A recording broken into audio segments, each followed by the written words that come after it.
Assalamualaikum warahmatullahi wabarakatuh. Perkenalkan, nama saya Natasha Saputri dengan NIM 22002209. Baiklah, saya akan menjelaskan materi dari kelompok 1 mengenai tingkatan peraturan perundangan di Indonesia.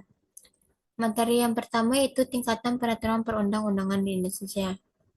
Tata urutan peraturan perundangan diatur pada Pasal 7 Ayat 1 Undang-Undang Nomor 12 Tahun 2011, yang mana yaitu tingkatan peraturan perundang-undangan yang pertama itu Undang-Undang Dasar 1945 atau UUD 1945, di mana yaitu Undang-Undang 1945 pertama kali dibentuk oleh BPUPKI dan ditetapkan oleh Panitia Persiapan Kemerdekaan Indonesia atau PPKI pada tanggal 18 Agustus 1945. Undang-undang sebagai peraturan yang tertinggi sehingga undang-undang sudah melewati beberapa kali perubahan yang atau disebut dengan amandemen. Amandemen Undang-Undang Dasar ini dilakukan karena adanya perkembangan kehidupan berbangsa dan bernegara sama halnya seperti dengan manusia. Yang kedua yaitu ketetapan Majelis Permusyawaratan Rakyat atau TAP MPR. TAP MPR sebagai salah satu bentuk keputusan yang dirumuskan langsung dalam sidang MPR. Isinya mengenai berisi blasking atau penetapan yang terdiri dari dua macam. Yang pertama yaitu ketetapan yaitu keputusan MPR yang mengikat baik ke dalam maupun keluar majelis. Yang kedua, keputusan yang mana keputusan MPR hanya mengikat ke dalam majelis saja. Yang ketiga yaitu Undang-Undang Peraturan Pemerintah Pengganti Undang-Undang atau Perpu. Undang-undang merupakan perundang-undangan yang dirumuskan oleh Dewan Perwakilan Rakyat atau DPR, yang dilalui bersama dengan kesepakatan Presiden. Penyusunan undang-undang ini sebagai salah satu bentuk fungsi dari DPR RI dengan berlandaskan dengan Undang-Undang Dasar 1945. Yang keempat yaitu peraturan pemerintah atau PP.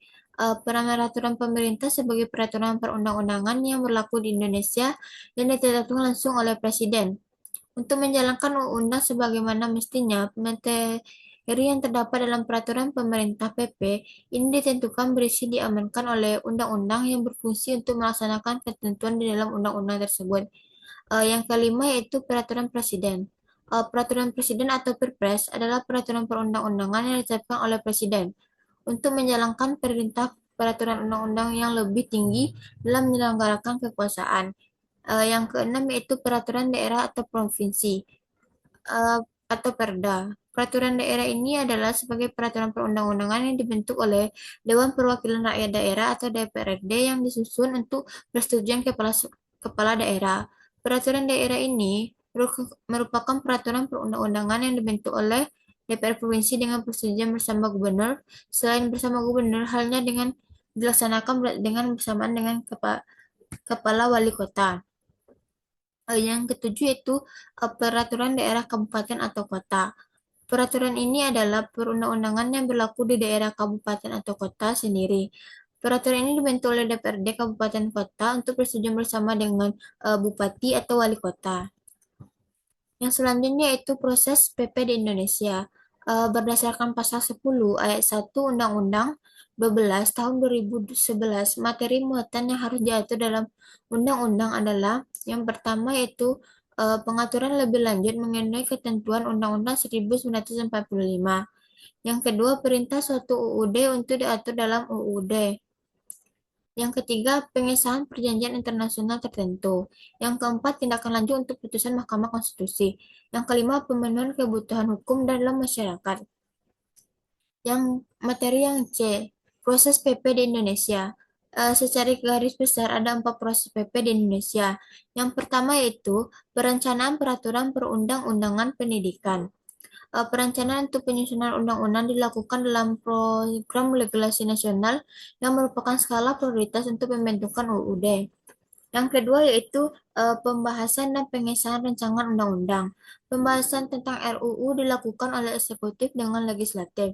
Rancangan undang-undang yang telah disepakati bersama oleh legislatif dan eksekutif diajukan kepada lembaga legislatif. Yang ketiga yaitu pengundangan. Peraturan perundang-undangan harus disahkan secara resmi dengan menempatkan dalam lembaga negara Republik Indonesia. Yang keempat yaitu penyebarluasan. Penyebarluasan dilakukan oleh DPR pemerintah sejak penyusunan Proknas, penyusunan rancangan peraturan perundang-undangan, pembahasan peraturan perundang-undangan, hingga pengundangan. Materi selanjutnya yaitu sifat peraturan perundangan di Indonesia. Ada 4 sifat peraturan perundangan di Indonesia. Yang pertama yaitu peraturan perundang-undangan berupa keputusan yang tertulis. Yang kedua, peraturan perundang-undangan dibentuk, ditetapkan, dan dikeluarkan oleh pejabat yang berwenang. Yang ketiga, peraturan perundang-undangan tersebut berisi tingkah laku. Yang keempat, peraturan perundang-undangan mengikat secara umum karena ditujukan kepada umum. Eh, Baiklah, sekian materi dari saya mengenai tingkatan perundang-undangan. Saya tutup dengan Assalamualaikum warahmatullahi wabarakatuh.